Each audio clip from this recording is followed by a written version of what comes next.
What is going on, you guys? Welcome to my channel. In today's video I got a G-Wagon that's getting wrapped in this really nice forged carbon by April Films and this really nice Avery Dennison matte hockey.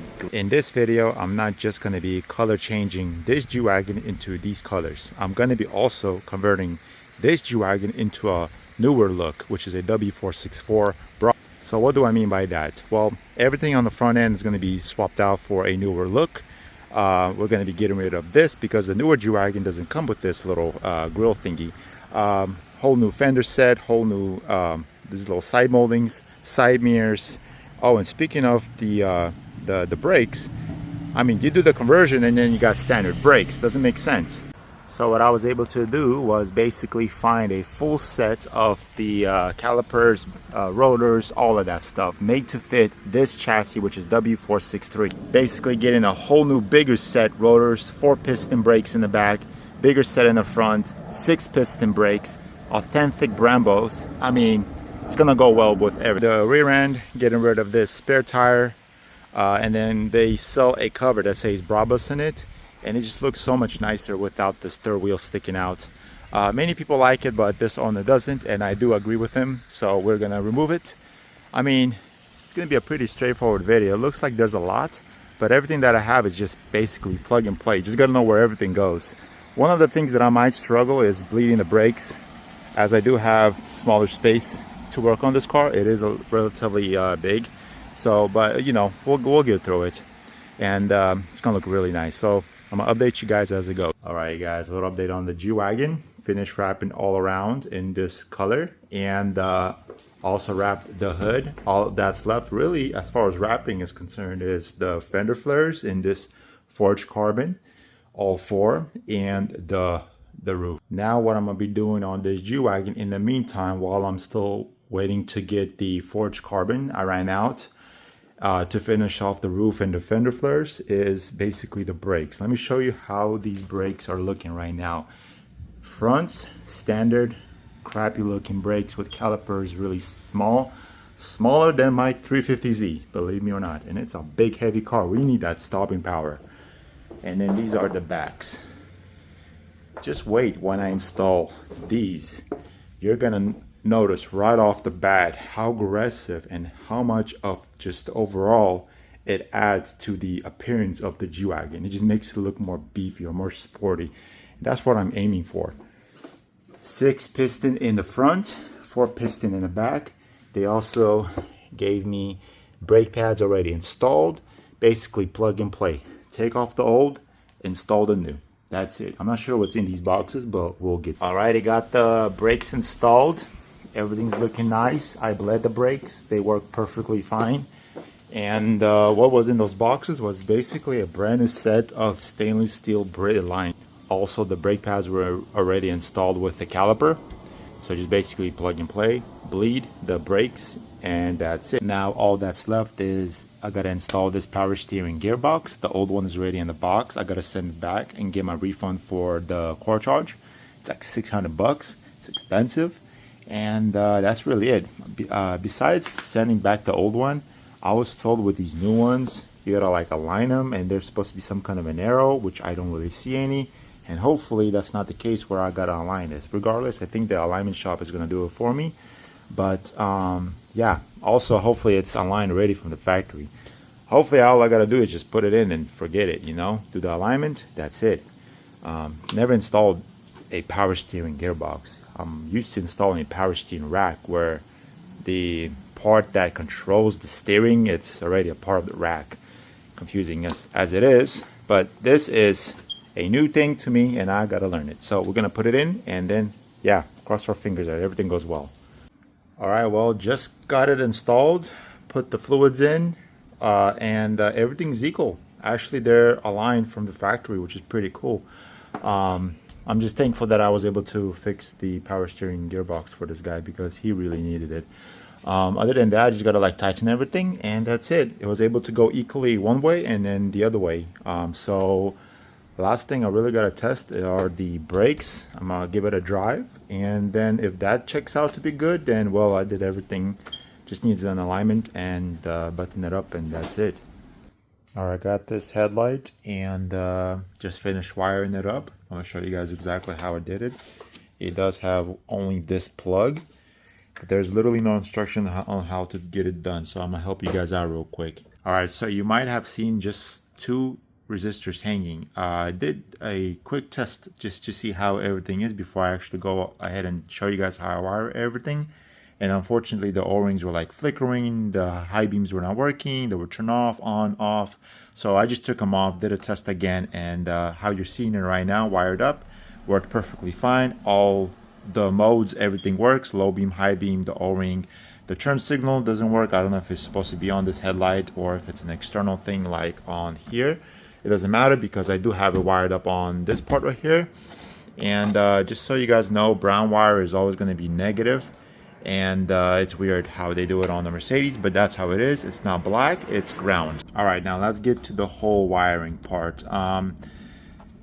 Make sure you have this plug for reference. It just helps me out a lot. There's 2 black, well, 2 ground, which are the brown, and then you got yellow, and then you got white. Where does it go on this wire harness? I bought this externally. It did not come with a kit. Matter of fact, there's no instructions that were included with this kit. I just had to figure it out, honestly.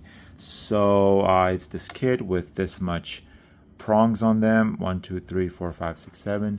And so yeah, basically the number 3, this 3, and then the other one behind, these are your black ones.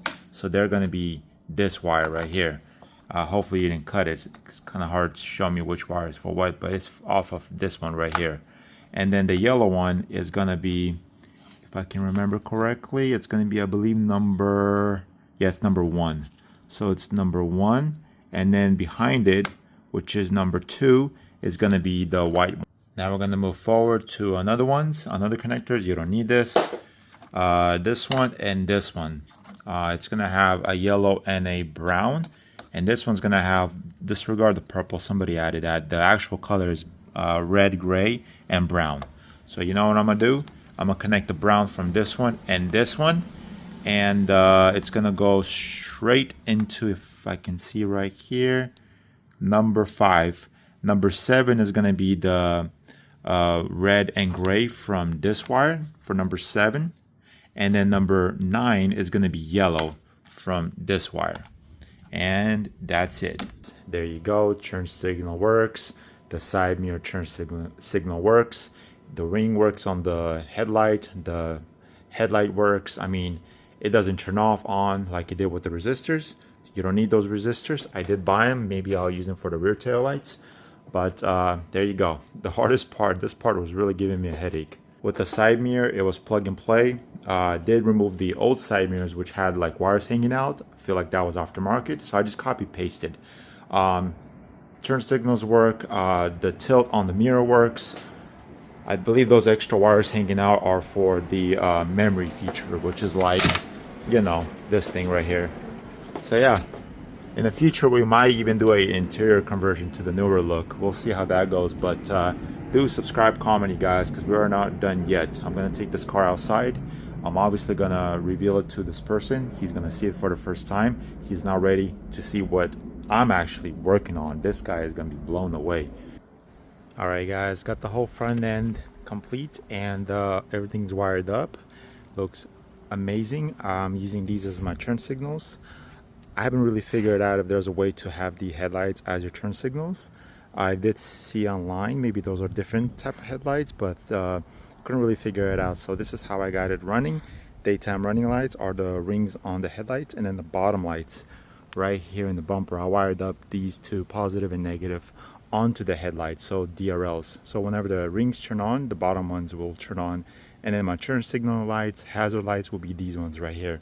Now let me show you how to wire up the rear tail lights. They're a little bit more confusing, and I feel like there's some missing parts. So here is the rear tail light, and there's one thing that I tried to wire up and I couldn't really do it. For some odd reason, it just keeps staying on, and that will be the reverse light, which is basically going to be your yellow light. And I found out that it's this wire right here, red and gray, for the passenger side. So when you hook it up, it just stays on. It should stay on whenever you're in reverse, but I've tested many times, even with this resistor thingy, whatever it's called, still nothing, which by the way they do not include.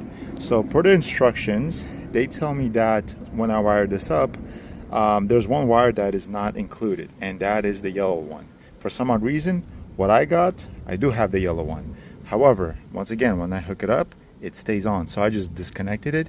There's going to be no reverse slide, because whenever the reverse slide is hooked up, it's staying on.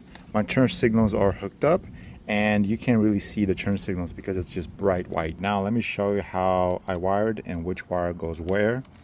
This is for the passenger side. So the blue one is your location light, and the black one are your fog lights, per the translation from Chinese to English. So there are these two, blue and black. I hooked these up to solid green onto this connector, which goes into right here.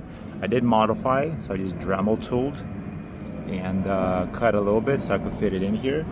And so yeah, just one more time, blue, black goes into solid green on this wire. On this part, the white wire is your brake light.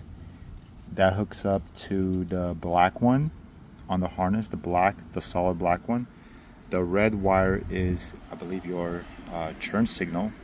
So that's gonna hook up to the green with black wire, and you got the brown one, which is basically your negative. And then you just connect these two plugs right here, with the other connector being negative and then negative right here, and then just connect them into the resistors. Very simple, very straightforward. This is for the passenger side.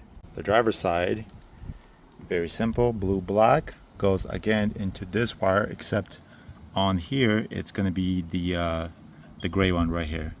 And then on this side, this wire, you got white, black, and then you got gray, black.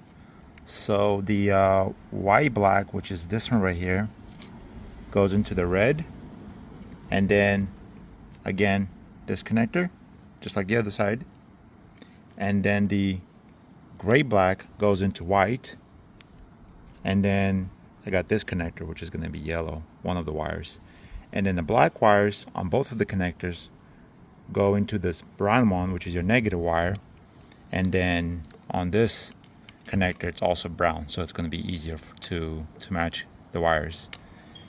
Hopefully it's not confusing. Just going to let you guys take a look real quick so you guys could copy it. And that's it. Both ends clip into here. One more time. I stole these from the other taillights, and that's it. And there you guys have it, all complete and ready for pickup. A lot of wiring, a lot of things that I really didn't know what I was doing, but I ended up fixing it and figuring it out, and hopefully helping many of you guys who are going to be doing this conversion kit. Just to confirm a couple things, so this G-Wagon is a 09 G-Wagon G55 AMG. The kit that went on it is a 19 to 24 Widestar brabus kit, so it's much wider than AMG. He does have to get either different wheels or maybe space these out because they are a little bit in there, because this is a brabus after all, but does look way better than AMG, honestly. Once you really space out these rims and they look flush alongside with the fender flares, I'm telling you guys, this car, this G-Wagon is gonna be on another level. But that's basically little miscellaneous things. I'm glad that I was able to get the most important things, like wiring up the headlight, the tail light, a couple other little things. His license plate needed brand new lights, so I got these really nice LEDs, and you know, a couple little things here and there where really there's no instructions on how to get them done. And there you go, guys. They look really nice. If you guys are not following me on my Instagram, proper.wraps, I'm going to be posting a lot of videos on this car, so yeah, just go ahead and follow me there. But you know, that'll be it for you guys. He's getting picked up and he's very excited. All right, guys, there you go. Happy clients. And there you go, got picked up. And a couple little things we just gotta figure out in the back. Most likely put the wheel back on. It does look better in a way, Just the thing he had with the previous wheel third spare tire thing is that it was pretty in a bad condition. So but right now it's looking really nice. So yeah, like, subscribe, comment, you guys. See you guys in the next video.